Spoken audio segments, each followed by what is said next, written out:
नमस्कार दोस्तों, जय जोहार। मैं कौशल तिवारी और बिहनिया संध्या में आपका स्वागत है। छत्तीसगढ़ में 33,000 शिक्षकों की भर्ती होगी या नहीं होगी, यह युवाओं के सामने सबसे बड़ा सवाल बनकर उभरा है। और यह सवाल इसलिए सामने आया है क्योंकि भारतीय जनता पार्टी ने चुनाव से पहले मोदी की गारंटी के नाम से 57,000 शिक्षकों की भर्ती की बात कही थी या गारंटी दी थी। और सबको मालूम है कि मोदी की गारंटी को लेकर खुद देश के प्रधानमंत्री नरेंद्र मोदी कहते हैं कि यह गारंटी की भी गारंटी है। ऐसी परिस्थिति में यदि साल बीतने को है और शिक्षकों की भर्ती नहीं हो रही है तो युवाओं में आक्रोश स्वाभाविक है।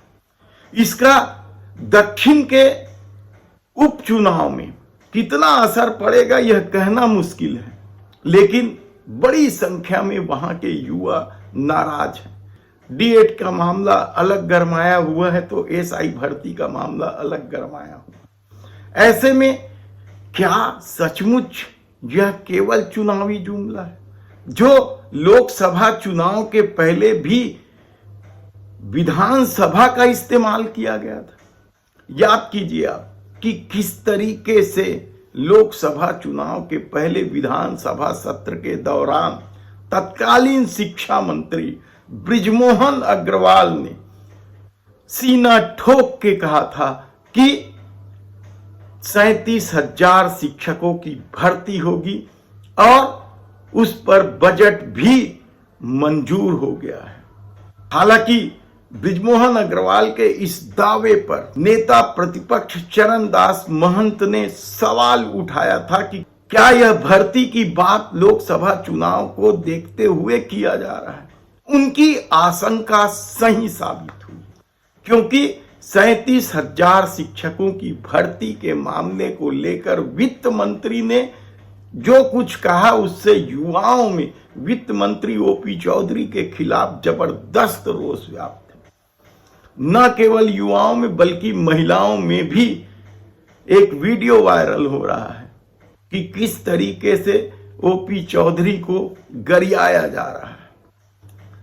37,000 शिक्षकों की भर्ती को लेकर उठे सवालों पर तत्कालीन शिक्षा मंत्री बृजमोहन अग्रवाल ने तो यहां तक कह दिया था कि इसकी प्रक्रिया लोकसभा चुनाव के पहले ही शुरू हो जाएगी, लेकिन शुरू नहीं हुई। फिर भी लोगों ने भरोसा किया और छत्तीसगढ़ में 11 में से 10 सीटें भारतीय जनता पार्टी को मिली। लेकिन लोकसभा चुनाव हुए भी 5 महीने होने जा रहे हैं, अभी तक भर्ती की प्रक्रिया भी शुरू नहीं हुई। तो क्या यह 15-15 लाख को लेकर अमित शाह ने जो कहा था कि यह चुनावी जुमला है, तो क्या शिक्षक भर्ती का मामला भी केवल चुनावी जुमला बनकर रह जाएगा? यह बड़ा सवाल है। आप खुद सोचिए कि किस तरीके से युवाओं की भावनाओं के साथ खिलवाड़ किया गया है। और तुर्रा ये कि यदि डीएड के छात्र सीएम से मिलने पहुंच जाते हैं तो उनके खिलाफ ही एफआईआर दर्ज हो जाती है। इस एफआईआर को लेकर डीएड के अभ्यर्थियों में जबरदस्त रोष व्याप्त है कि आखिर इस तरीके से एफआईआर दर्ज करके युवाओं के भविष्य के साथ खिलवाड़ कोई सरकार कैसे कर सकती है। लेकिन छत्तीसगढ़ में यह सब हो रहा है। शायद आपने नहीं सुना होगा इससे पहले कि किसी भी राज्य के सरकार ने अपनी मांग को लेकर आंदोलन कर रहे युवाओं के खिलाफ इस तरीके से एफआईआर दर्ज किया गया। लाठीचार्ज और हिंसक घटनाओं के बाद जरूर एफआईआर दर्ज किया होगा, लेकिन यदि शांतिपूर्ण ढंग से गांधीवादी तरीके से यदि अपनी बातें रखी जा रही है तब भी एफआईआर हैरान कर देने वाली घटना है। और इसे लेकर युवाओं में जबरदस्त आक्रोश है। यदि सोशल मीडिया का माने तो युवा इस बात के लिए दक्षिण उपचुनाव में भाजपा को मजा चखाने की बात भी सोशल मीडिया में कर रहे हैं।